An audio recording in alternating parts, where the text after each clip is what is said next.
ஜெர்மனியில் பலர் தங்கள் வரி வருமானத்தை செய்யும் போது தவறுகளை விடுகின்றனர். இது அவர்களுக்கு பண இழப்பை ஏற்படுத்தலாம்.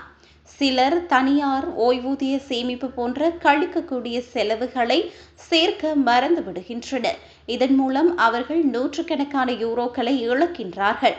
இதேவேளை இறுதிச் சடங்கு செலவுகள், புயல் சேதம் அல்லது பராமரிப்பு கொடுப்பனவுகள் போன்ற செலவுகளும் பெரும்பாலும் மறுக்கப்படுகின்றன. மக்கள் பெரும்பாலும் வரி படிவத்தில் தவறான ஒழுங்கில் செலவுகளை உள்ளிடுகின்றனர்.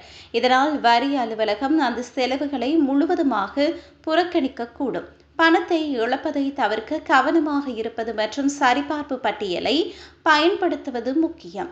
வர்த்தகர்கள் அல்லது துப்புரவு பணியாளர்களுக்கு ரொக்கமாக பணம் செலுத்துவது ஒரு பெரிய தவறு ஆகும்.